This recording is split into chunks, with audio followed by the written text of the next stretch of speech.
This podcast is sponsored by nobody. Hey dudes, welcome to Splat from the Past, the only 80s themed horror and sci-fi show where things can get totally radical. Now I am so friggin' excited for today's show because I will be talking to Kurt Christian. You all remember him from the Sinbad sequels. He was in the Golden Voyage of Sinbad, and he was also in Sinbad the Eye of the Tiger. And funny, he got to play a sidekick in the Golden Voyage of Sinbad, and then he got to play the villain in the Eye of the Tiger. And we're going to talk about all that stuff today. He's had an interesting career because he was a child actor. He got to be in The Purple Plane with Gregory Peck.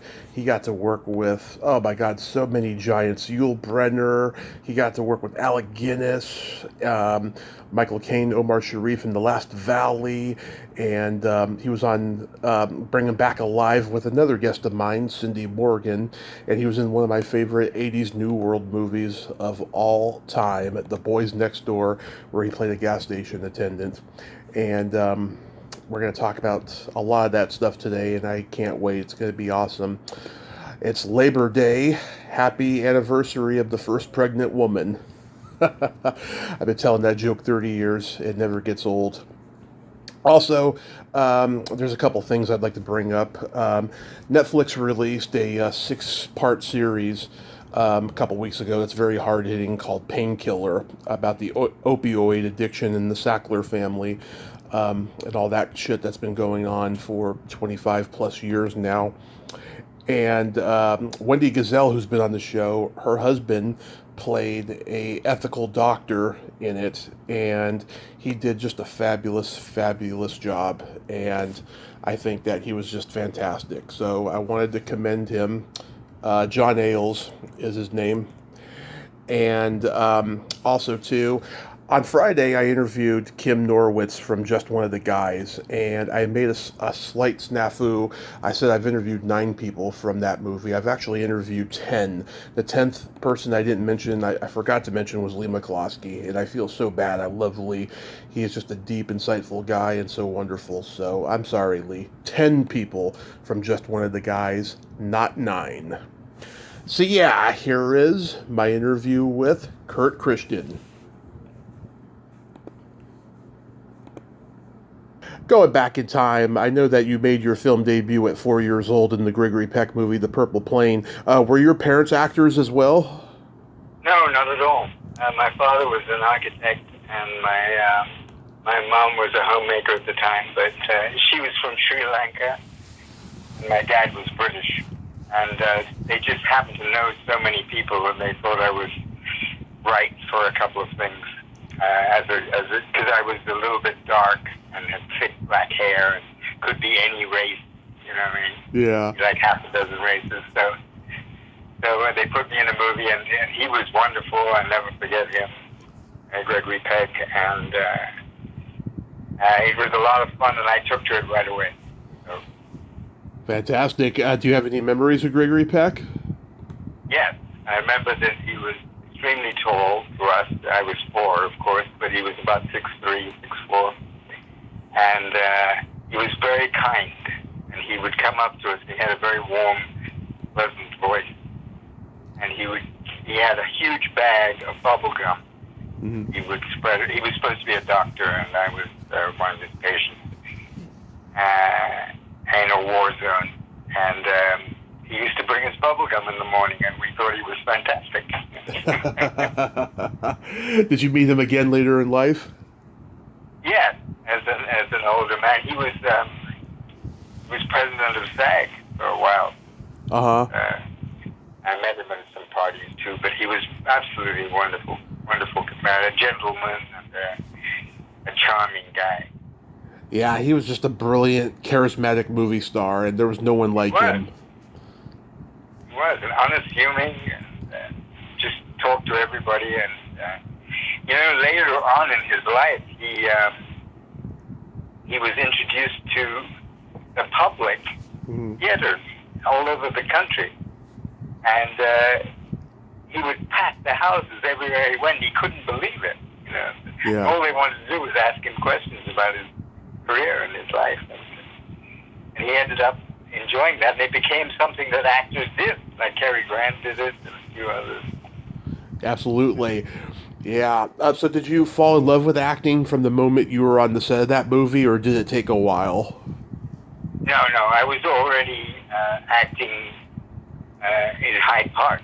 You know, when my mom would take me for a walk, I was already singing and dancing and trying to. Once my mom came out without any money, and I usually got an ice cream. Mm-hmm. And this one day she told me, "Oh my God, I forgot my purse." And so I wandered off, and she heard all this brouhaha. She went over to see what it was, and it was me dancing and singing with a pocket full of money. Yeah. I'd made so much money, and so I was a natural sort of exhibitionist at the time. Then you did Wyndham's Way with Peter Finch. What was he like? Again, another wonderful man. And I was 9, which in movie years was like 35. At that point, I was so experienced, you know. And I had a lot of big scenes with him. I was supposed to be his houseboy. That's what they call people in Malaya and Malaysia and places like that who look after your house. And sometimes they're kids. In this case, it was a kid, and he was a doctor. And I had big scenes with him. And one big scene I had at the end, after his nurse had been killed, and I had to tell him what had happened. And I was crying my eyes out, supposed to be. Only I just could not get it that day. I just didn't have it. Mm-hmm. And he took me aside and talked to me, and boom, we did the whole scene, shot it, and it was very moving, touching scene. And he was just great. What a guy, you know. Yeah, it's ironic how he wins the Oscar for playing a suicidal TV reporter, and he dies like right before he wins the Oscar. Yeah, he went for a walk in Beverly Hills. He's dead. It's sad. It's the weirdest thing. Very, very sad. And he was a charming guy. He was a very, very heavy drinker. And I remember in the evenings when we'd go out to have dinner, my mom and I, chaperoning me. It was made in Corsica. Mm-hmm. It was a beautiful place. And he would, by 11 o'clock at night, he was seeing pink elephants and things. You know? And yet, the next morning, he'd be 8 o'clock on the set. Mm-hmm. He'd go line perfect. Just tremendous. Then you did the series The Just Four Men with Dan Daly. What was he like? He was jolly. He was very friendly. In that show was Victoria De Sica, Jack Hawkins, all these great people, you know. Yeah. And I got to meet all of them and work with them. I did 2 of them, I think. And Dan Daly was a very, very jolly and friendly person who made the set nice. It was great. What was I don't have any bad things to say for it. Not fair. Yeah. I want to tear somebody to pieces. What was the experience like working with Yul Brynner and Ken Anakin on The Long Duel? Oh, I just met a lady at a friend's house who I think she was married to Ken Anakin. And I said, I did 2 movies with him, you know. And she was amazed because not many people talk about him anymore. You know? Yeah. That was called The Long Duel, and it was in Spain. And at the time, there were about 6 British movies and American British co-productions in Spain, including the Dollar People, you know, the Fistful of Dollars, and all that was coming out. And so it was a great time to be in Spain shooting, you know, because every night you'd be with Sean Connery or Oliver Reed or all these great people. Oh, yeah. Interesting people, you know. And Yul was himself a fascinating man. And I used to pick his brains all the time about all about. He was friends with Hemingway, with John Wayne, with Nobel Prize winners, and of course I'd have 100,000 questions for him all day long. We used to talk all the time on the set. So he was a great influence and a wonderful man. And I have one anecdote of his. Uh-huh. He used to take us all out to dinner almost every other night, and 20 of us at a time. He was a very generous man. And one night, and he was a big drinker too, only he could hold his drink. And somebody got very belligerent with him and threw a punch at him, and he caught the hand. Wow. And squeezed it very hard, and the guy fainted. And he had been an acrobat, so his strength was incredible. Physical strength. He was a normal-sized man, but he was a phenomenal physical freak. Yeah. And the guy, everybody was like, "Ooh, that's a bit much." Now you joined the Lord's. Story about it, but we were actually there. Now you excuse me. Now you joined Laurence Olivier's theater company, right? Mm-hmm. Yeah. Did he? National Theater is good. Yeah. Did he mentor you in any way? Well, I tell you what he introduced me to was weightlifting. Wow. Training. All those years ago, and I was only 16. And I noticed he used to work out every day. And I wandered into the little gym at the Old Vic, and then there was another theater where we worked in Chichester Film Theater.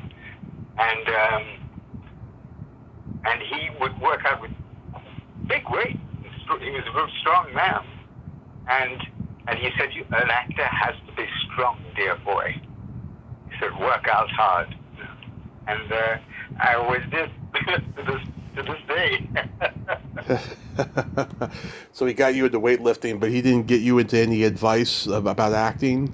Oh, of course, yeah. That came because he was the boss of the theater. He was an actor manager who ran us. And so we had to go to meetings and discuss what was going to be played next and if there were any complaints and things like that. And so you talk to him on a daily basis. But he was doing Othello at the time, and he spent, I think, 3 or 4 hours in makeup every night when the play was on. And so we talked to him then, keep him amused, and he was very charming, very, very good, kind of a father figure. Nice, nice. You did the Royal Hunt of the Sun on Broadway. Was that fun? Well, the Royal Hunt I had done at the National Theater. Mm-hmm. And at the same time, after I left the National Theater, I did a couple of movies and things, but then I emigrated to the U.S. Coincidentally, they were doing Royal Hunt of the Sun in New York with Christopher Plummer.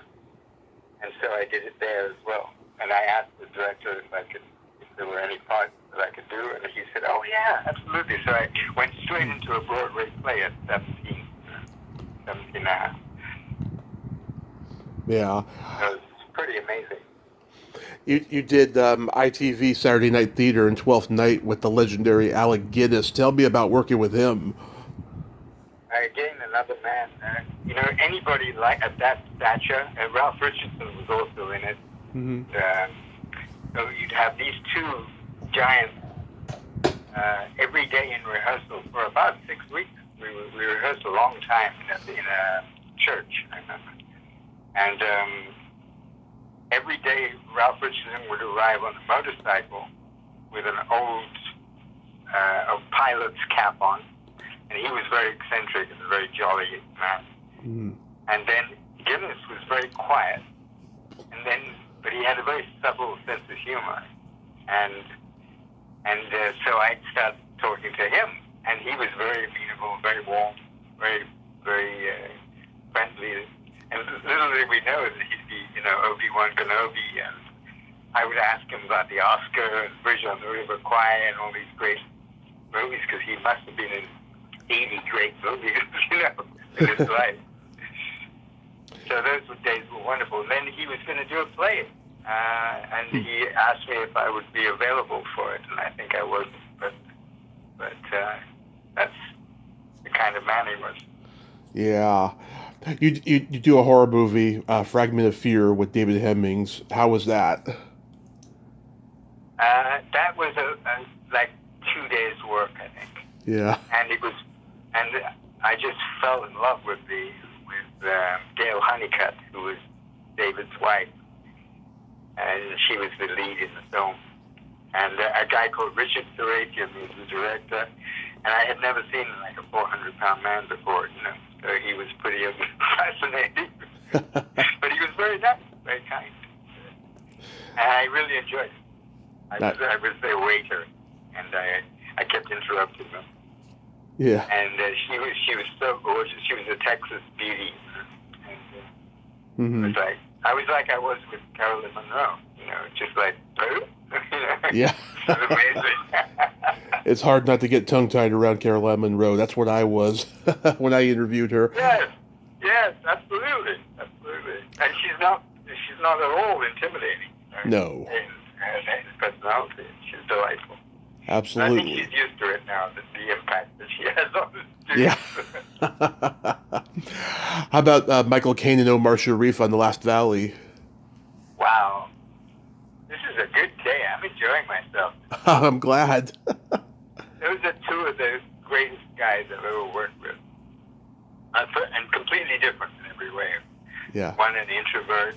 Omar was a charming, introverted man that liked to play. I used to play chess with him, Scrabble, and he would then converse during the game, and we'd have these long conversations. It was so great, and he was soft-spoken, charming man, and the crew called him Cairo Fred. Yeah. From Egypt, and he loved that nickname. So it's Cairo Fred, and he'd go, "Hello, everybody," he was just terrific. And Michael, you could talk about for a month. He was hilarious. He used to take us out almost every night. We were in Austria, which is a very, very beautiful place. But they didn't like actors, and they didn't like any of us being there at all, the locals. But we were there, and that was it. We all had long hair, beards, and we were playing mercenaries. And most of us were friends. We'd done other work together. And then Michael and Omar were the headliners. And Michael was so much fun. Yeah. And he always had anecdotes, and he loved general knowledge. Like he liked the Guinness Book of Records. Right. And every morning he'd come in and he'd say, "Do you know that it takes a 300-pound man 4.7 seconds to jump off a bridge and fall 100 feet?" You know that. Everybody go, "No, Michael, we didn't know that." Amazing, isn't it? A lot of people don't know that. Yeah. I love it. Yeah, Michael Caine's one of my favorite actors, and I heard that Omar Sharif was a great bridge player. Did he play bridge in between takes? World champion. Yeah. Yeah. So was he gambling with everybody on the set? On the set, he would play. I played chess with him a few times. Yeah. Which was fruitless. He was good at every single game. But he'd make phone calls. He'd always go to make a phone call, which was to put a bet on in Paris on a horse. Every time he left the set or the table or anything, it was to bet on a horse. Oh, that's crazy. But one night we came back, actually every night, and we'd be worn out from 16-hour day, all dressed in costume. There were 200 women in the lobby waiting for Omar. Yeah. And they almost rioted when he arrived. And they had to bring the police and the National Guard and everything to hold him back. It was amazing. Yeah, he was quite the ladies' man. Now, we get to the Sinbad movies. Was the Golden Voyage of Sinbad a standard audition for you? Yes, it was. It just came up out of the blue. My agent phoned me up. Just, oh yeah, this is just. He told me roughly about it, and I went in with no expectations or anything, and they told me right then I had the part. Mm-hmm. And it was for Gordon Hessler, who was the director, and Charles Shear, the producer, was there. And he was a fun guy. And Ray, of course. Ray Harryhausen is one of my favorite people, too. Yeah. Were you a fan of the Seventh Voyage of Sinbad? Yeah. I'd grown up on them, and I couldn't believe that I was going to be in one. It was terrific. Yeah. My favorite was Jason and the Argonauts. Oh, yeah. And then meeting him, and then he was like this wonderfully friendly genius, Mm-hmm. Ray. And he would, anything you asked him about how his process was and what he did and because he would co-write the script and co-direct them, basically, because he had to do all the specialty stuff so that we could do fight scenes with nothing there, basically. You know? Yeah. Except he would give us eye lines and angles, and so he had to be hands-on. And then Gordon would do the acting and the blocking otherwise. You know? Yeah. So What? I got to be very good friends with him. I just loved him. And his daughter was a little girl. Yeah. Since then, I've met her here. You know, she and Tammy Humalian, and they interviewed me for something else. Can't remember. And she remembered very vividly all the, because I used to tell the story. Mm-hmm. She was maybe 8 or 10, and he used to bring models.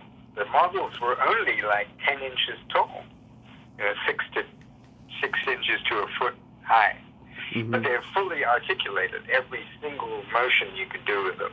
Yeah. And he would show me how they did it. Yeah, it was just fascinating. Yeah, one of the things I love about the animation. Yeah, one of the things I love about the Golden Voyage of Sinbad is that it plays like the original in that, it's fast-paced, the music cues are so immediate, the movie has this whimsical quality about it, and you must remember Spielberg and Lucas were influenced by these movies when they made the Indiana Jones movies. Oh, yeah. Definitely. They got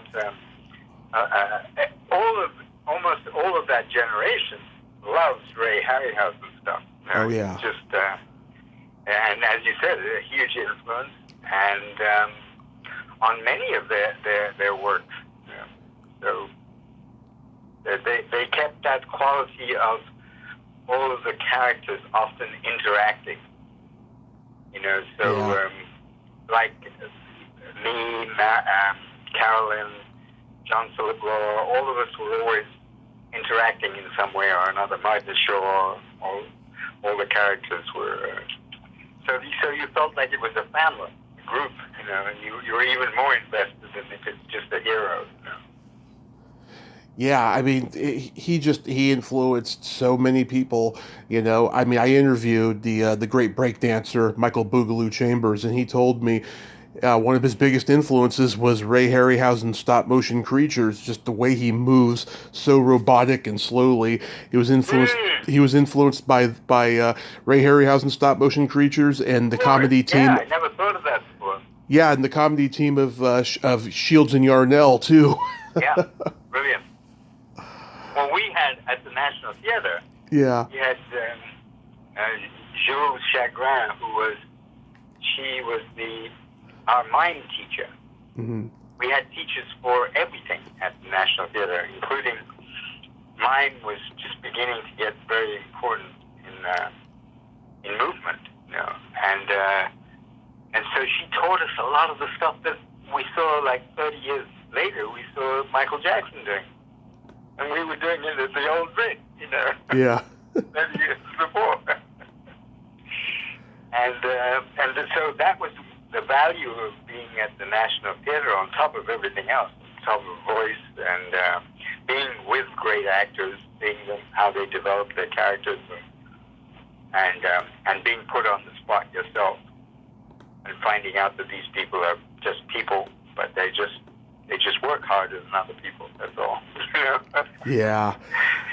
And these. Go ahead. And by the time he did these sequels, he co-wrote them. He had so much power and autonomy to like really be involved in his projects. These were his babies from start to finish.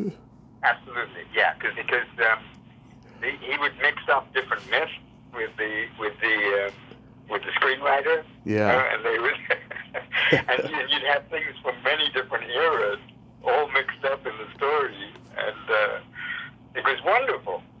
Like you said, it had a whimsical storytelling content that was just terrific. I can imagine these movies were physically demanding because, yeah, I can imagine these movies were physically demanding because of the sword fighting and everything. Yeah, and you were always in some craggy place that was. We started off Golden Voyage with a week in a grotto. At night shooting in a grotto, and it was terrifying because if you turned the wrong corner, you were in absolute blackness and dankness, and you had to look for the light again to see your way back. If you went for a pee or something, that was it. Yeah. So that was the opening, and then on movies, people get any movie that has horses or action in it. Every set is a dangerous place. If you're not vigilant, you have to be on top of it. I almost cut Martin Shaw's thumb off when he was practicing sword fighting because we had a not very good coordinator for a while, and then the real coordinator came in. It's a dangerous place. You've got to be, because you get carried away in the moment. You're trying to add emotion and power to your character, and mistakes get made, accidents happen. So. Yeah, your reaction when the statue on the ship starts moving is hilarious. I crack up every time I see it. I love that scene. I just saw the trailer to it just before we started, and the prow of the ship, which was that, and I was supposed to have been staring at her and talking to her, and I was drunk, and she had the best boobs, these huge boobs, with clearly defined nipples, which wouldn't probably be allowed now. Yeah. And it was very obvious that I was falling in love with this inanimate object. Yeah. Oh, that's hilarious. Yeah.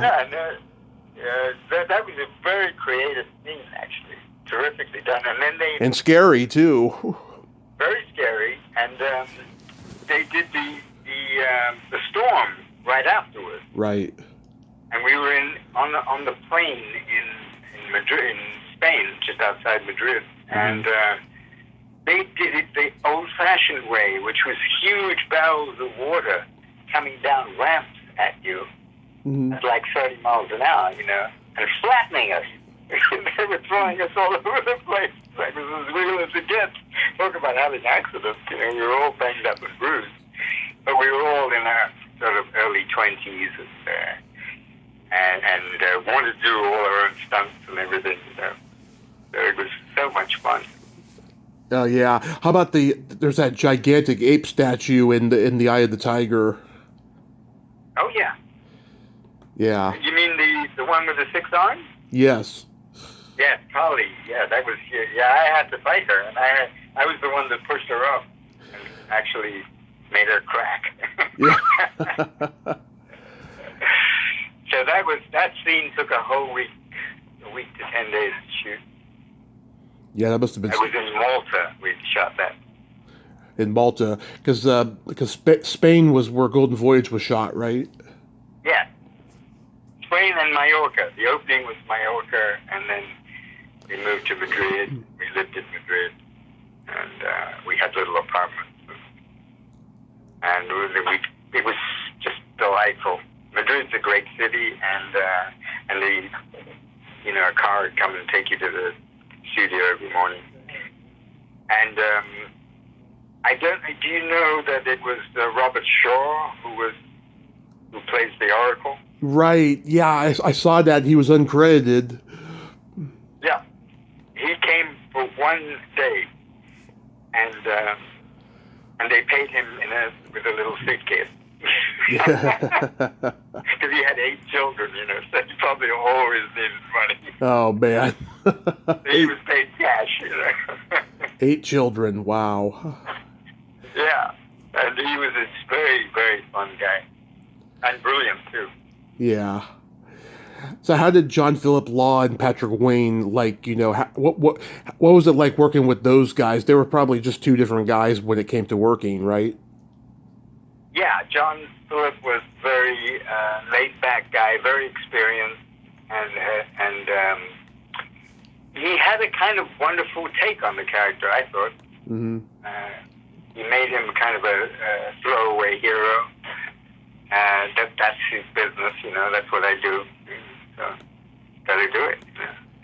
And in real life, he's a very, very friendly, very decent man, and he'd been a chiropractor. Mm-hmm. And so he would give us these amazing massages, when wow. we get all banged up. So he could crack your back or fix your shoulder. Mm. And I remember he was 6'6", and he had to put down 6'4". Nobody would accept 6'6" to be in movies, to be that much taller than everybody. So the top of the line is always 6'4". You couldn't be more than 6'4". Now,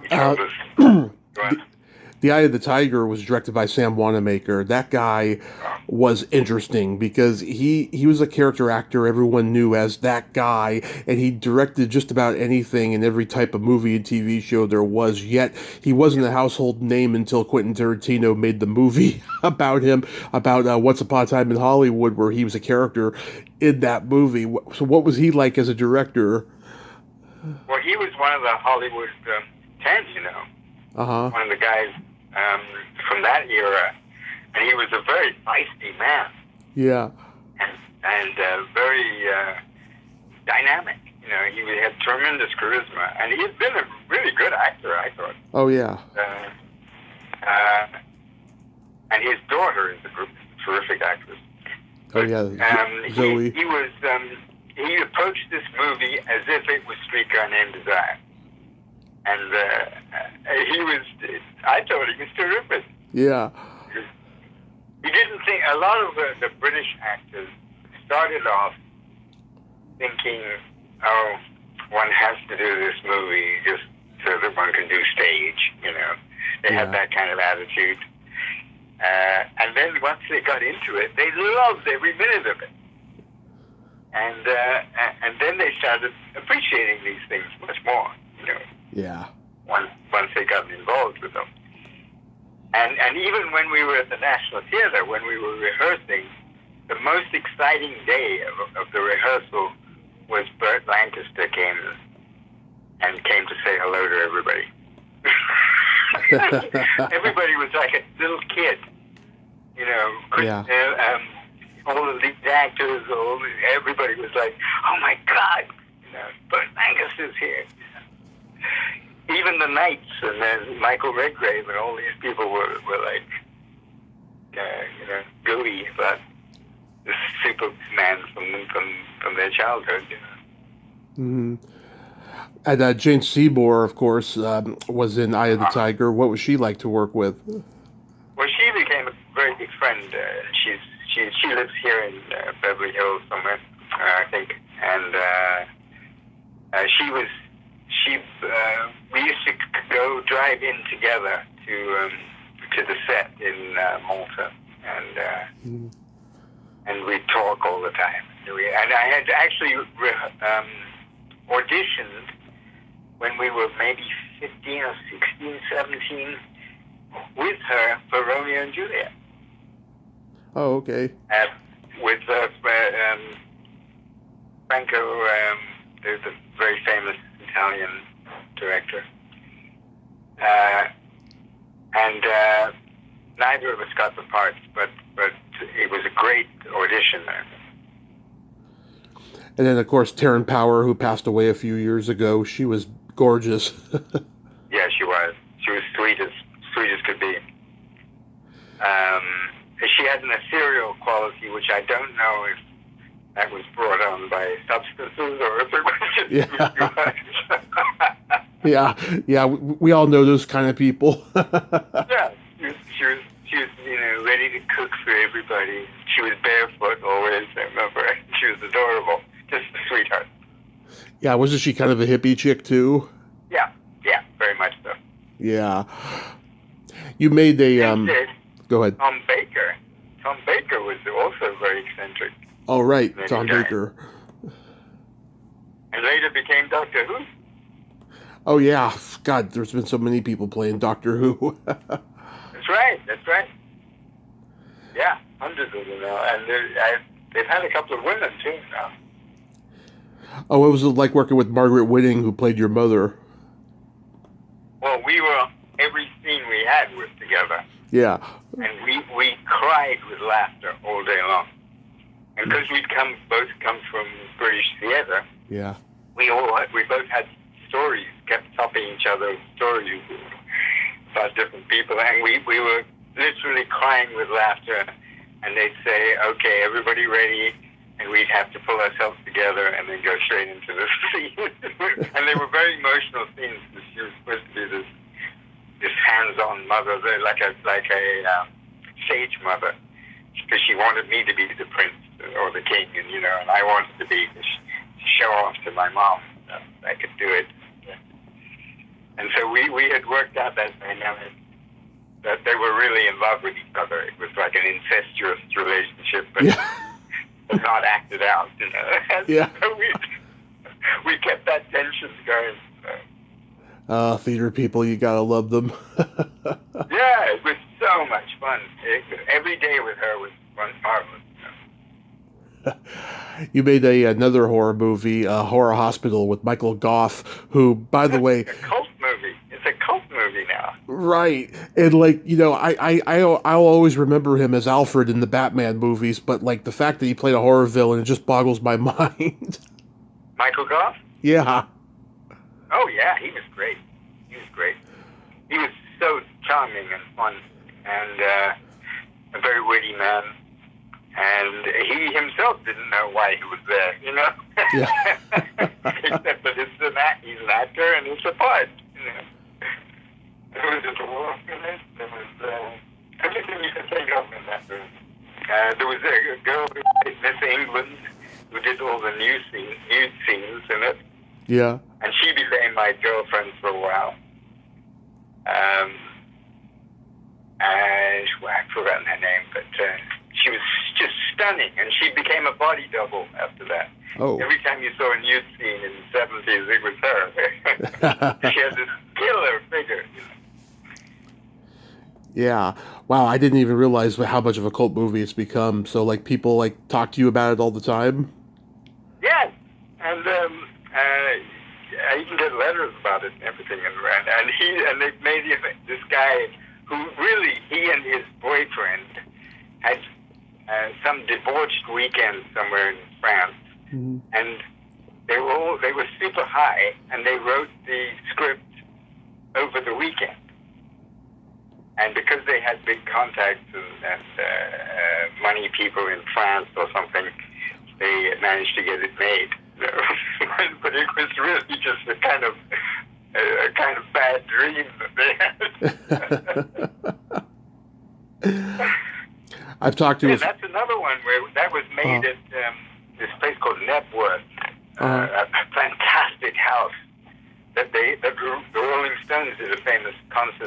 Oh, yeah. And it's the eeriest place you've ever been. You know,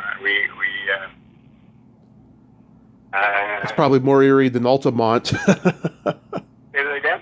It's probably more eerie than Altamont. Oh yeah. I was just watching Guinea Shelter, and Yeah. What a tragedy. It was terrible. The worst. And what a great idea to get the Hells Angels as security. Well, you live and you learn, and unfortunately, they learned the hard way. They did. It was tragic. Really tragic. I've talked to a few people from the Time Crystal. I've talked to Robbie Rist and Olivia Barash. What was that experience like? What's that again? The Time Crystal. What's the Time Crystal? I'm not sure about 1981 TV movie. Ron Howard directed it. Oh, they must have changed the name. It had another name before. That was my first thing I did here, I think. I came back to California, and the first thing I got was this interview with this young actor-director who I didn't know, called Ron Howard. Yeah. And his partner, the producer, Brian Grazer. And it was the best audition I think I've ever had for a movie. And they were so easy to work with, you know, and so inspiring, you know, in his direction and everything. And it was made in Pasadena at the town hall, because it's a very vivid, interesting architecture that could duplicate lots of things. You know, and I was supposed to be the prime minister of Egypt, because it was about King Tut. That was the actual name originally. Tut and Tuttle, it was called. Yeah. And it was one of the first, if not the first, thing that Ron directed. And I was plying him with stuff too, because he'd worked with John Wayne on The Shootist. Roger Corman. Yeah, he was great. Yeah, Gino Conforti was in that. He's such a funny character actor. Yeah, very funny. Hans Conried was in it. So very interesting people. And he told me that when he did The Shootist, he was so in awe of John Wayne, but he wanted to know what it was like to work with him. So he knocked on his trailer door and asked if he would run lines with him. And John Wayne was very nice to him, and he was bald. He had no wig on, or anything. And he was practically naked, and he just said, "Okay, kid, let's do it," you know. And they ran the line, and it was so flat that Ron was worried that it was going to be, you know, a bomb in the movie, until they actually started shooting. And the minute they said action, he turned into this dynamo. And he was in his 70s. He was dying of cancer, and he just turned it on, and then turned it back off again immediately, and sat down to rest. You know? Yeah. And then he said, "I learned a big lesson from that guy." You know? That's a consummate professional. Yeah. They save it for the take. You know, they don't give it. The old movie stars save it, and then they turn it on and they blast everybody out of the room. How was guest starring on Remington Steele? Oh, again, I've only got good things to say. It's weird. It's so weird. The Piers, it was his first thing here, Piers, and I think it was the first or second episode of the show, and everything went wrong, and it was about 2 weeks of shooting, and I still get residual checks from that show. Right. 40 years later. Wow. That I ended up making 30 times whatever I got paid for the actual thing. Over the years, in $10 increments, $50 increments. Janet DeMay, who played Bernice on the show, I talked to her last year. Remember what you were saying before about Taryn? Yeah, the same thing there. Oh, really? Yeah, I bet. And Leo Penn directed that. Oh yeah, Sean Penn's father. Yeah, and he actually said to us at the time, "God damn it, I think this boy's going to be a star." He was just something. He'd just been cast in something, and he was so thrilled. He was such a lovely guy, and again, fun to work with. You were on Bring 'Em Back Alive. I've talked to Cindy Morgan. What a great lady. Wow, that one. I did 5 or 6 episodes of that. Yeah. I was Harry the bartender. Yeah. And we talked to Bruce Boxline, most afternoons, And we had Elisha Cook Jr. Do you know who he is? Oh, yeah. He was a character actor. He was in 1941 when John Belushi shoots the radio after hearing the term war nerves. That's right. He was multi-spoken. He was shot by Jack Palance in Chains. Oh, yeah. He was always played a coward or a nasty guy. Yeah. And now he was the guest star on one of our episodes, Mm-hmm. and it was so exciting for me because I'm a buff of film history, and he had his whole shtick was that he had a pet lion. So they had this marvelous lion that had no teeth, and his claws were cut back, and he was 25 years old or 22 years old. And we all got used to him, and we were petting him, and he was just great. But in the afternoon, he didn't want to do this shot where he jumps into bed with Elisha, and they hug and cuddle. And he did not want to do the shot. He just wasn't in the mood. And he kept walking off. And so the trainer got really mad at him. And the whole crew were waiting. It was like 150 people waiting. Yeah. And everybody had forgotten that he was a lion. And the trainer shouted at him and tapped him on the nose. And he gave him a left hook with his huge paw that sent him 20 feet. Mm-hmm. Like a pinwheel. Wow. Knocked him across. And everybody remembered, oh yeah, it's a lion. Doesn't matter how old he is, doesn't matter how nice you see him. Sounds like a Sinbad movie. Crazy.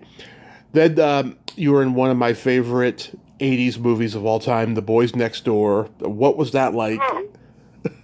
Well, Penelope was the kind of a punk woman. She was great. Yeah. The director, Penelope Spears, she had done Velvet something or other. Famous movie about rock and punk and everything. That decline of Western civilization. Yeah. Yeah. And she was a delightful woman. She seemed to be about 42 or something like that. I know she died tragically very young. Yeah. She and her boyfriend was like 19. Yeah. I'm sure. Yeah. She was just great. She was fun. And we shot it opposite CBS on Beverly Boulevard. Mm-hmm. And Charlie Sheen was who I spent most of the time with. And I'm very fond of him to this day. He's a great guy. Yeah. Oh God. Despite all the rest of it, despite how things went and things later in life, but he was always a great man, great with people. That confrontation you two have, he calls you a slur that you couldn't get away with today. Yep, exactly. And then the other guy, Max Caulfield. Max Caulfield. He's a very strong guy, Mm-hmm. and that beating was close to real. As it gets. And I couldn't do anything to defend myself because I was supposed to be thrashed. And then they showed me photos of people that had been beaten that badly. Uh-huh. And that's why they made the mask that way, because their whole head swells up. You know, it happens to boxers too and fighters. Their head actually expands from the fluid, and they have to, it's touch and go for a long time, you know, if they're going to make it or not. And so they made this prosthetic of the swollen head later when you see me in the hospital. I'm trying to remember, did you have a scene at the police station with Hank Garrett? I remember him, but no, he came to interview me, I think. Yes, that's where it was. But I'm literally in almost nearly a coma. You know, I can barely speak. Right. And he was a terrific, dynamic character actor too. I interviewed him a couple. Yeah, I interviewed him a couple years ago, but I don't think he wanted to talk. I don't think he wanted to talk about the movie. No, because I brought it up at the end, you know, last few minutes, and he just didn't seem like he wanted to talk about it. He just said, "Thanks for bringing that movie up," and then I moved on. Wow, that's another one that's become a cult movie too. Yeah, it's a great movie, but really like it, you know. Yeah, I don't know. Maybe he didn't like Penelope. Who knows? I don't know what the reason for that was. Oh, you never know. You never know. But he was great in it. Him and Christopher McDonald, who like nobody knew him yet. Christopher was great, and he's a lot of fun on a set. He's delightful and very creative. He comes up with new stuff all the time. He's so good at playing assholes, but yet I've heard nothing but good things about him personally. Yeah, absolutely. Which is kind of a rule of thumb. Yeah, I think you have to be you have to be a nice guy to play a jerk. Yeah, exactly, and you get all your nastiness out. I used to love playing villains, like in Eye of the Tiger. Yeah, it was really fun because I didn't have one thing in common with that dude. Well, it's funny because that guy you played in Eye of the Tiger was kind of a mama's boy, so he was kind of like your previous character, but just with a villainous side, you know. Yeah, exactly. The other guy was kind of innocuous and inept, and this guy was a nasty piece of wood. So, did you end up leaving acting? Yes, I think that may have been one of the last things I did. Yeah, it's the last thing on IMDb. Yeah, I got married, and my wife at the time wasn't too into it. She thought I'd be running off with some actress or something like that. Oh. Yes, it's funny, but and so we did a workaround. Uh-huh. And I did do Remington Steele while we were still together. Right. And tried to bring her on the set and have her defuse all that stuff, you know, all that angst about stuff like that. And then we broke up a couple of years later, and it I kind of lost the. You have to have a lot of guts, right?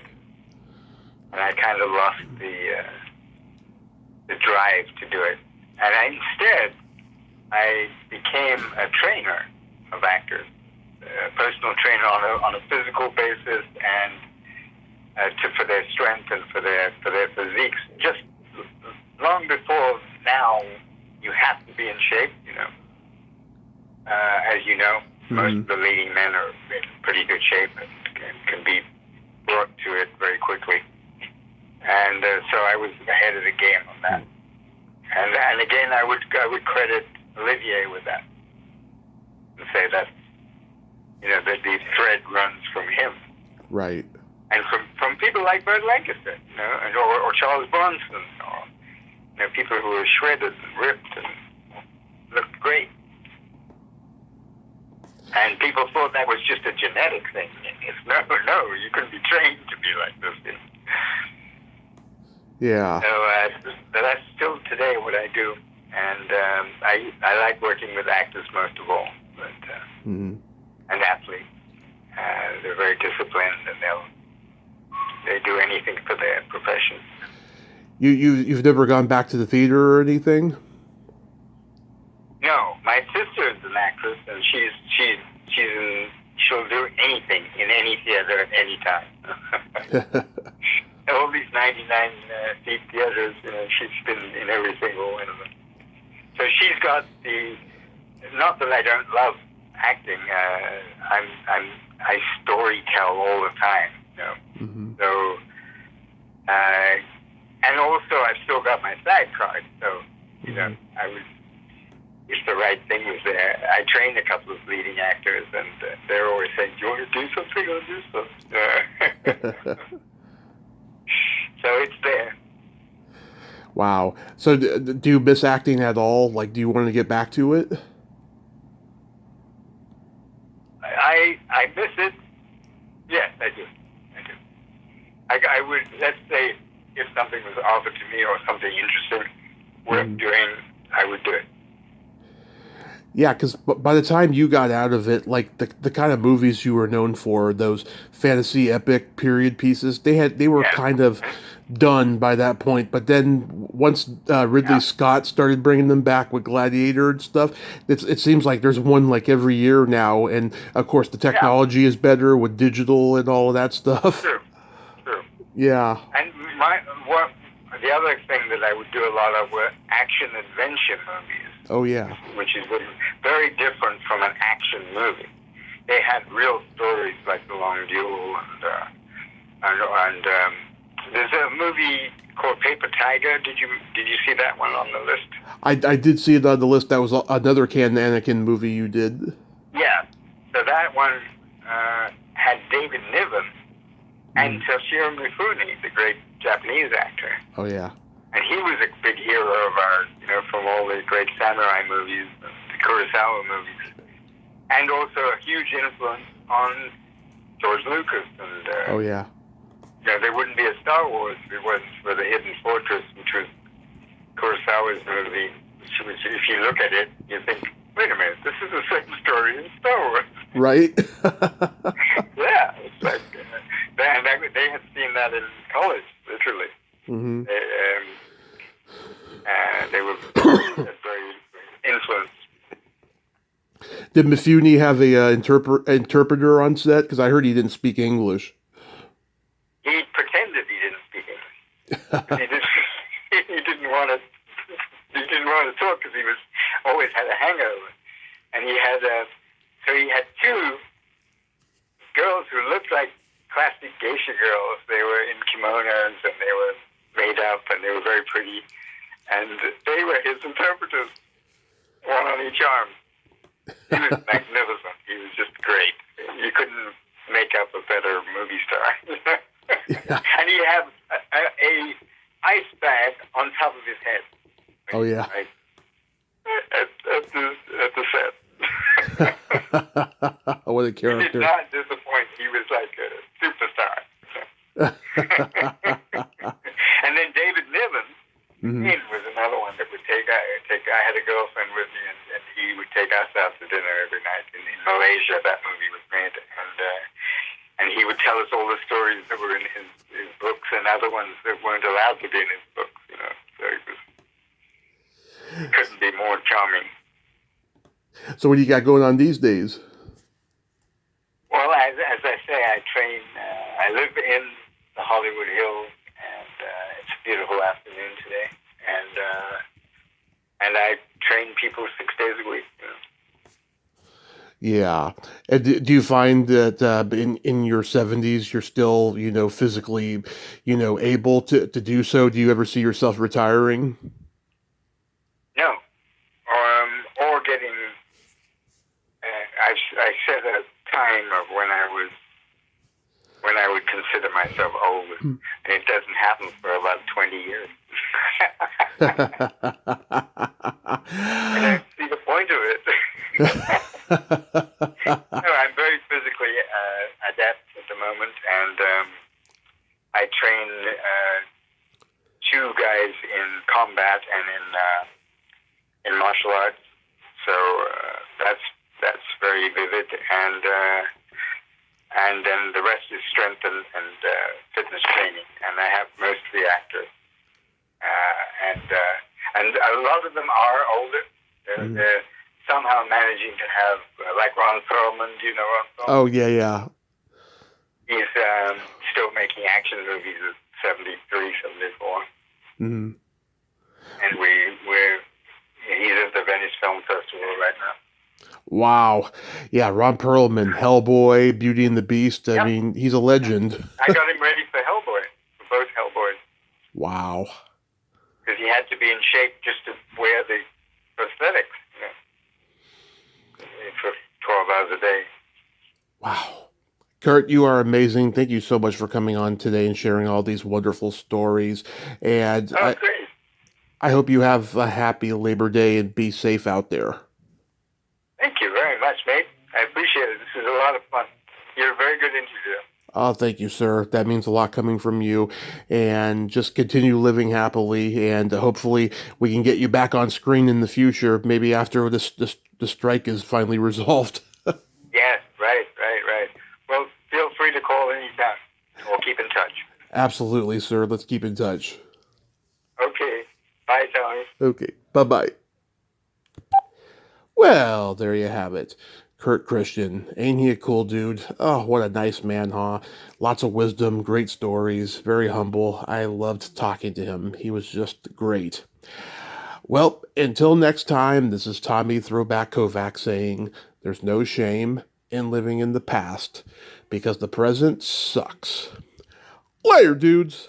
Happy Labor Day.